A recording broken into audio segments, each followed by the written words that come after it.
मैं Manish Kumar study mentor channel पे आपका स्वागत करता हूँ। धन्यवाद। ये आज हम आपके सामने उस व्यक्ति से बात करेंगे जिनका चयन बीपीएससी द्वारा डीपीएससी पद पे हुआ है। तो सबसे पहले तो इनका स्वागत है। तो रंजीत जी, पहले अपने बारे में कुछ बताइए। जी, मेरा नाम रंजीत कुमार है और मेरा बीपीएससी 56-59 में डिवाइस पद पे सिलेक्शन हुआ है। मैं अपनी शिक्षा के मैं बिहार के वैशाली जिले का निवासी हूँ और मैं अपनी शिक्षा के बारे में बताऊँ तो मेरी प्रारंभिक शिक्षा +2 तक गांव में ही हुई। उसके बाद मैंने बीए और एमए पब्लिक एडमिनिस्ट्रेशन से इग्नू से किया है। ठीक, और वर्तमान में मैं जो है डीवाईएसपी की ट्रेनिंग जो है राजगीर में ले रहा हूँ।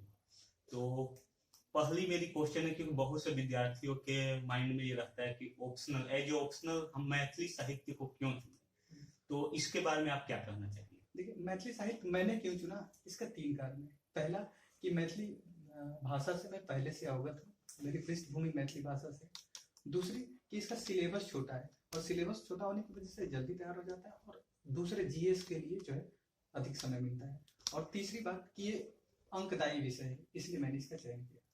अच्छा, तो सेकंड मेरा ये क्वेश्चन है कि आपने मैथिली साहित्य की तैयारी के लिए कहाँ से स्टडी मटेरियल्स वगैरह या कहाँ से आपने कोचिंग वगैरह की? मैंने मैथिली की तैयारी सुरेंद्र राम सर जो दिल्ली में पढ़ाते हैं उनके मार्गदर्शन में किया और उनसे कोचिंग लेने के बाद मैंने खुद भी जो सिलेबस के जितने टॉपिक है या किताबें हैं उनका गहन अध्ययन किया और उसके बाद अपना एक शॉर्ट नोट बनाया और मैंने उसी शॉर्ट नोट को जो है एग्जाम में लिखा और अच्छे मार्क्स से।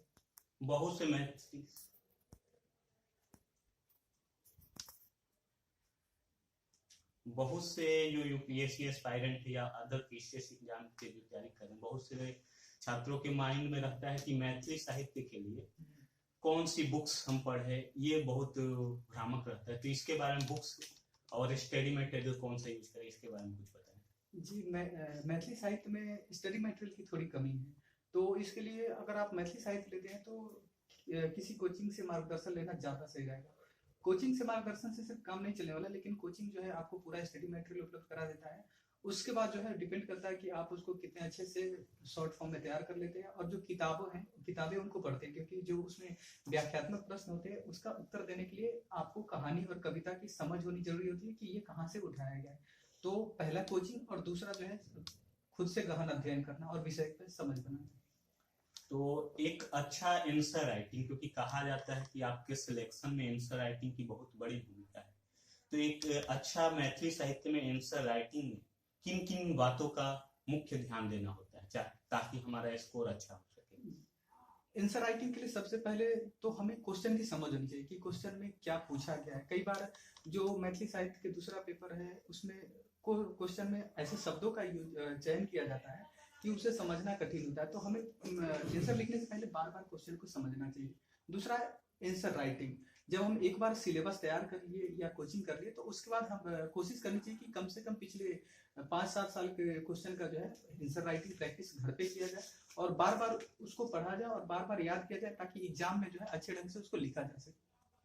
तो क्या आपकी पृष्ठभूमि मैथिली साहित्य की कोई रही है या आपका क्षेत्र जो है मैथिली क्षेत्र रहा है या आपने इसका ऑप्शनल चुना? जी, मेरा घर वैशाली है, तो वैशाली की जो बोली है वो वज्जिका है और वज्जिका जो है मैथिली की एक उपभाषा है, तो इसकी वजह से मैथिली की पृष्ठभूमि मेरे पास पहले से रही, तो इसलिए मैंने मैथिली का चयन किया। अगर अन्य भी विद्यार्थी हैं जिनका कोई मैथिली का बैकग्राउंड नहीं या गैर मैथिली भाषी क्षेत्र है, क्या उन क्षेत्र के स्टूडेंट्स जो है क्या मैथिली साहित्य को एज ऑप्शनल ऑप्ट कर सकते हैं? जी बिल्कुल, बहुत सारे लोगों ने सिर्फ बीपीएससी में नहीं यूपीएससी में गैर मैथिली भाषी लोगों ने मैथिली विषय का चयन किया और उनसे उनका सिलेक्शन भी हुआ है। जैसे नीलिमा कोरवाल जो कि राजस्थान के मूल रूप से, उन्होंने यूपीएससी में मैथिली साहित्य का चयन किया, उसमें अच्छे मार्क्स है और उनका फाइनल सिलेक्शन भी हुआ है। इसका कारण ये है कि मैथिली जो भी हिंदी भाषी है उनके लिए मैथिली सीखना बहुत ही सरल है और लिखना भी बहुत सरल है, इसलिए कोई भी हिंदी भाषा की समझ रखने वाले मैथिली साहित्य का चयन कर सकते हैं और उसमें अच्छे मार्क्स पा सकते हैं और चयन भी हो सकता है। जी, तो बहुत बहुत धन्यवाद आपसे बात करके कि आपने हमारे जो स्टडी मेंटर चैनल को देखने वाले जो आम विद्यार्थी हैं उनको बहुत सारी जानकारियाँ दी। इसके लिए बहुत आपका भी धन्यवाद।